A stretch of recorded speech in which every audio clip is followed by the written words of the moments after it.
Hey everyone, have you heard? Japan just wrapped up its massive money experiment. But what does this mean for the country's economy and for you? In this video, we'll break down the key points of Japan's monetary policy shift, explain the reasons behind it, and explore what might happen next.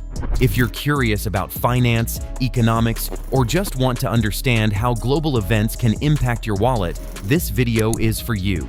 Let's dive in. The evolution of Japan's monetary policy.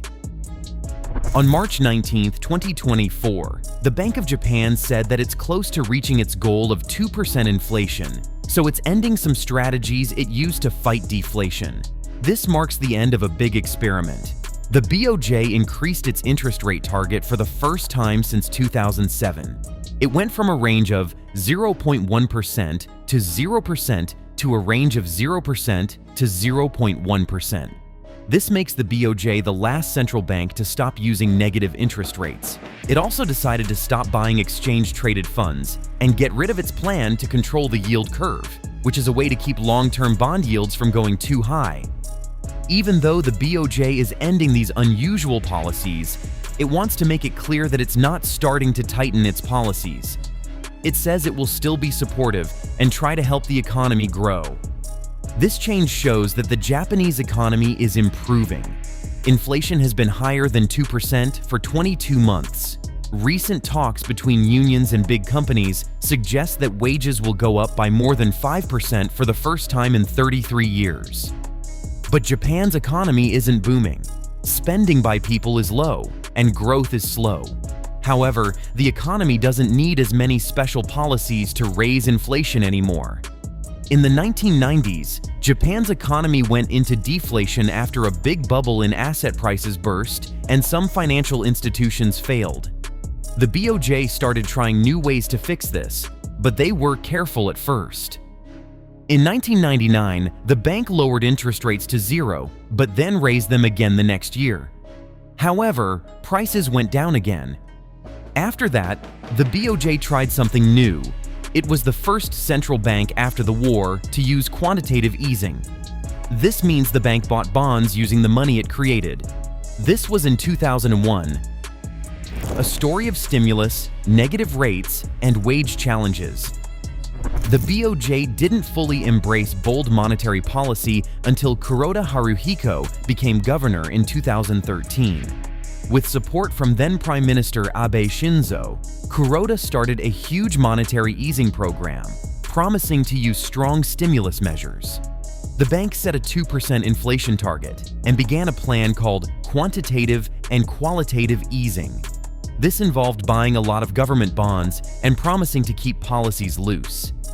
In 2016, the bank set its key overnight rate at -0.1%. This meant that commercial banks had to pay to deposit money with the BOJ. The bank also started controlling the yield curve to keep long-term interest rates from rising too much. The GDP growth numbers for the last part of 2023 were changed to show that the economy grew. This was because there was more spending on things like buildings, machinery, and other important items. This change suggests that the economy is doing better and that businesses are investing more. When businesses invest more, it can lead to more jobs and more money being spent, which can help the economy grow even more. The missing piece of the puzzle for Japan's economy had been wages. Last year, there was an increase of 3.8% in annual wage negotiations, which was the highest in 30 years. However, wage growth was still lower than inflation, which meant that real incomes were actually decreasing. Navigating Japan's economic landscape. With prices going up for a while now, unions have become more confident in asking for higher pay. Also, because Japan's workforce is getting smaller, companies are having to compete more for good workers. The BOJ's decision, while significant, is not expected to have a big immediate impact. The BOJ had hinted at its plans, so the markets were already expecting the move. Last year, the BOJ also relaxed its limit on long-term interest rates. After the announcement, the Japanese yen went down a bit compared to the dollar. Long-term interest rates are now around 0.7% to 0.8%, which is lower than the previous target of 1%. While some local investors might bring money back to Japan because of this change, global capital flows are not likely to change much. This is because even with this adjustment, Japan's interest rates will still be low compared to other countries. Under the old BOJ framework, only a small amount of funds was subject to negative rates, so most accounts wouldn't be affected. The BOJ is being cautious about its next steps. They want to make it clear that they are not planning to raise rates quickly. Uchida Shinichi, a deputy governor, said recently that there won't be a rapid series of rate increases. Mr. Ueda, the BOJ governor, hasn't given many hints about where he thinks rates will end up.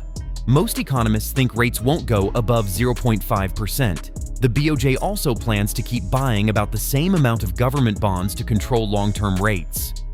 The BOJ is also looking at normalizing its balance sheet, but this will happen slowly. Kato Izuru from Toten Research, a think tank, says that the BOJ has made a big impact on the market and now wants to reduce that impact. However, this reduction will need to happen gradually and not all at once. Challenges and risks ahead. As the BOJ enters a new phase, it faces several risks. One major risk is from overseas. If there is a slowdown in the economies of the United States or China, which are Japan's two biggest trading partners, it could reduce demand for Japanese goods and hurt Japanese companies. This, in turn, could lead to lower investment by these companies. Another risk comes from within Japan. Japan has a large government debt, and as interest rates rise, the cost of servicing this debt will also increase. This could put pressure on Japan's public finances. While Japan's financial system is generally considered to be stable, the country's financial regulator has recently increased its oversight of regional banks.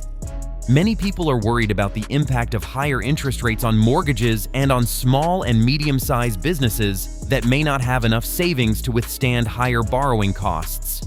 One major concern for Japan is the risk of inflation dropping below the target again. While inflation is currently above 2%, it is already starting to fall. Two board members who are more cautious about raising rates voted against the decision to get rid of negative interest rates. They believed more time was needed to be sure that inflation would stay at a healthy level. To keep the trend of rising prices going, Japan needs to make changes that increase productivity and help the economy grow faster, according to Mr. Nakaso. He thinks that during this new phase for Japan, other groups will need to take the lead, as there are limits to what central banks can do alone. Japan's economy is at a crucial point where careful decisions and reforms are needed to ensure that inflation stays at a healthy level and the economy continues to grow. Thanks for watching. If you found this video informative, give it a thumbs up and leave a comment below. Don't forget to subscribe to our channel for more exciting videos. Stay tuned for our next video. And until then, remember to stay curious and keep learning. See you next time.